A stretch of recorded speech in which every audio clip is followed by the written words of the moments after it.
Wiz takes a second offer from Google for an acquisition. Medusa ransomware comes back and hits over 300 critical infrastructure organizations. And what do you know it? Insider threat is real. All this and more on this week's Executive Brief.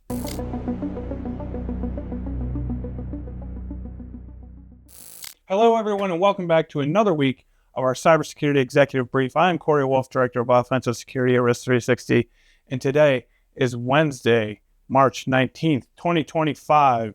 The biggest news ever, Wiz has just been acquired, accepted an acquisition offer from Google for quite a bit of money, I believe $32 billion. So this is the biggest news in the industry this week, probably one of the biggest news stories of the year. They are being acquired by Google. Of course, there's due diligence and regulations and other thing that they need to work through, but Wiz has accepted the offer.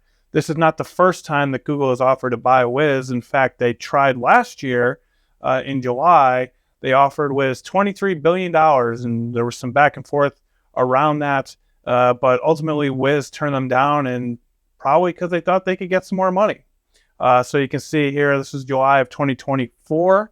In an unprecedented shock announcement, a startup, Wiz has turned down a $23 billion acquisition offer from Google's parent company, Alphabet. So they turned down $23 billion, and what do you know? They ended up getting, I believe it's $32 billion for, let's see here. Yep, here you go.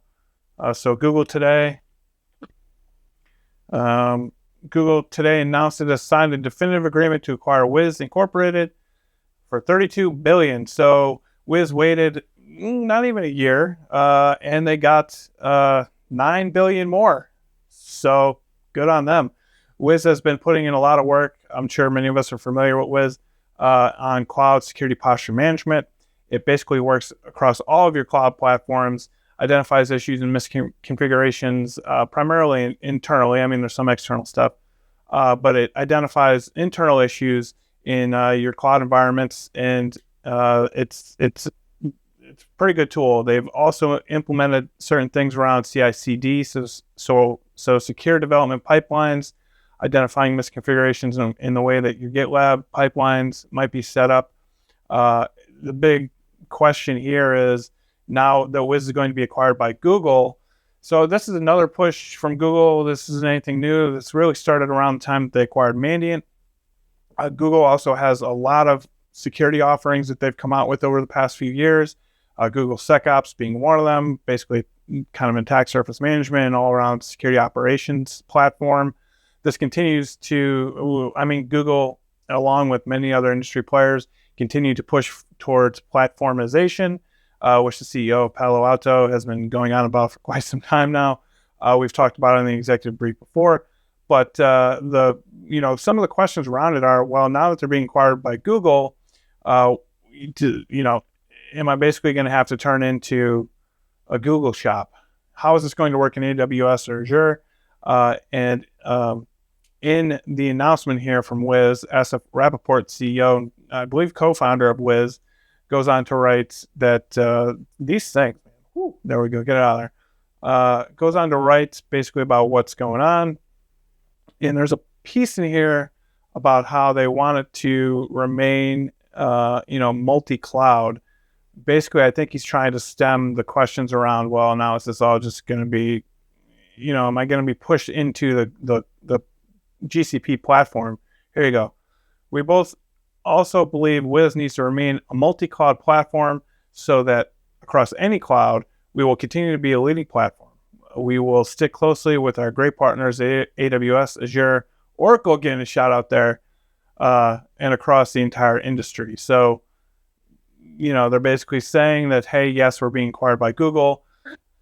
Google has 5 million different security offerings, but we're still going to, really have a focus on all the different cloud platforms. This continues. So cybersecurity as an industry is in a consolidation phase. If you look at the industry lifecycle, something I've talked about before, the industry continues to consolidate. This is another example of that. This will continue to happen as our industry continues through that life cycle. We will see more and more mergers. the bigger players are going to get bigger. And unfortunately, this doesn't bode well for those smaller organizations where innovation tends to thrive. So, unfortunately, we are continuing down this path of consolidation. However, I think as an industry, we're aware of that. And so we start to, really try to focus more on really fostering innovation throughout the industry. But this is the big news. Google tried last year for $23 billion. Wiz waited them out a little bit longer, got $32 billion at the end of the day. They reassure everyone that they will continue to be multi-platform. You will not just turn into having to use Google. We'll see how that plays out. From what I've seen, at least from Mandiant and their acquisition of them, at least it took a while. I think you start to see, so like if you go to some of the Mandiant research, for example, it comes from Google Cloud. And Google Cloud seems to be turning into, which I'm not even sure, but maybe they already are, but seems to be turning into Google's security offerings. Other big news is insider threats. So if you're not familiar, there's Rippling sues Deel. So Rippling and Deel are HR management, HR and payroll management platforms. So similar to a Paylocity or an ADP or whatever other HR software you might be using. They have sued Deel because apparently they had some corporate spying going on here. And so I don't understand. So these two, Rippling and Deel, have been going back and forth. They're fierce competitors. Last I looked, I think they were somewhere around 13. Yeah, here you go. One indicator of how directly these two are competing, Rippling's valuation is just over $13 billion. Deel was last valued at around more than $12 billion. I don't know how these companies are so big. But anyways, they're fierce competitors. And so what happened here, Rippling alleges that Deel had a corporate spy in Rippling. So a little bit of an insider threat scenario going on here. And it's interesting how they found them. So this is the part we really care about. Slack forensics played a major role in the suit. So as you can see here, what is quite notable in the lawsuit is just how much of the evidence for Rippling's claims is based around Slack activity. So first and foremost, if you are working for a company and you should have zero expectation of privacy when you are using corporate-owned devices or services. And that's me saying it, right? And I'm a big advocate for personal privacy. But I understand that if I'm using a corporate device, everything can and probably should be logged. Everything I'm doing on that device belongs to the company, and I should have zero expectation of privacy. That I should not expect it whatsoever. I am a part of that organization. I'm using that organization's property for all intents and purposes, and everything will, I should go on thinking that everything is going to be logged. I should not expect any privacy. So what really tipped them off in this case was that they saw some interesting activity in Slack.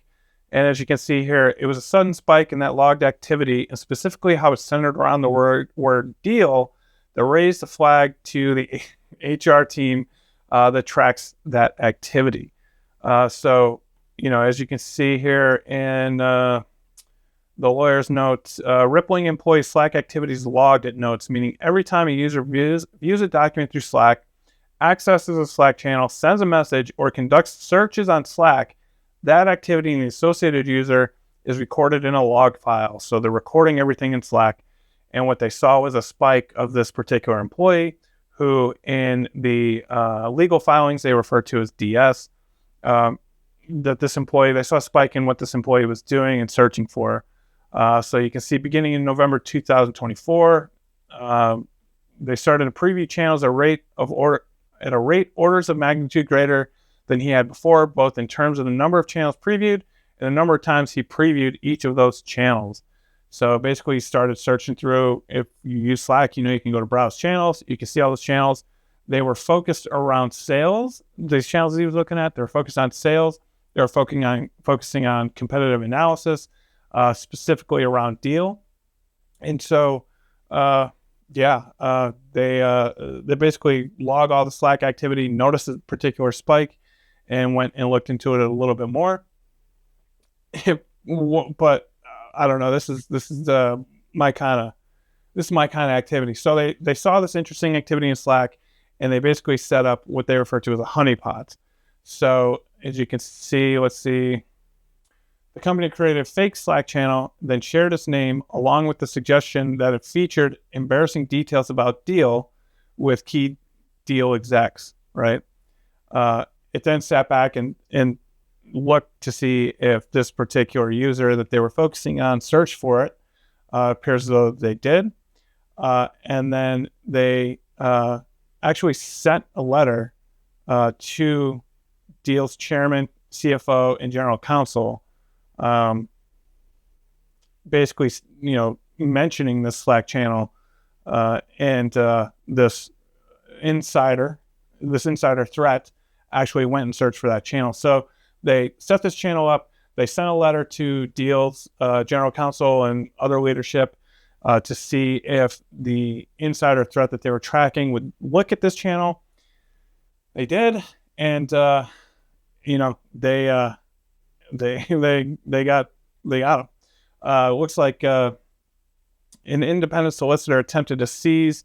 So of course there was a court order saying that DS, who the insider threat is being referred to, they got a court order that allowed them to seize DS's phone for evidence. The independent solicitor identified this person, attempted to get their phone, but DS escaped to the bathroom, locking the door behind him and refusing to come out despite the independent solicitor's repeated warnings. So, insider threat is a real thing, whether it's corporate espionage, whether it's outside actors. In the case of Tesla a few years back, I believe there was a Chinese APT that offered someone who worked at Tesla $1 million to basically just plug a USB stick in. Insider threat is real. It's something you need to look out for. You should be logging all this activity that your employees are taking. And as an employee, you should have zero expectation of privacy with your employer. So we'll see how this one plays out. Very interesting. Corporate espionage is real. This really happens, and we'll see how this plays out. Last thing I want to make you aware of is the FBI and CISA have put out a joint advisory around Medusa ransomware, where they call out that Medusa has, I believe it's 300. Here you go. As of February 2025, Medusa developers and affiliates have impacted over 300 victims from a variety of critical infrastructures, with the affected industries including medical, education, legal, insurance, all the big, interesting ones. So you can see the Medusa is a ransomware as a service. So as you may or may not know, Medusa is a criminal organization which offers a platform and everything that's an affiliate would need to run the Medusa ransomware. So if this affiliate gains access to an internal network somewhere, they don't need to build all their own ransomware infrastructure. They can use Medusas, which include the encryptor, all the C2 stuff, all the stuff that they need to actually do it, and they go ahead and do it. This is based off of this variant that they've been using, based off the Medusa Locker variant. There we go. Which is a combination of, it's built off of Lockbit's initial encryptor. So if you know anything about Lockbit, Lockbit's 2023 and probably half of 2024, they were by far the busiest ransomware crew. I think last estimates was somewhere around $250 million that they brought in 2023. They were one of the biggest ransomware crews out there, and they've had an ongoing fight with the various intelligence agencies. So there's been lots going back and forth that you should look into if you're interested in. So that's it for this week. Wiz gets acquired by Google. Medusa ransomware is back, and then insider threat is real. It happens, but that's it for this week. I hope you have a great rest of your week, an excellent weekend, and guess what? I will see you here next Wednesday. Speak soon.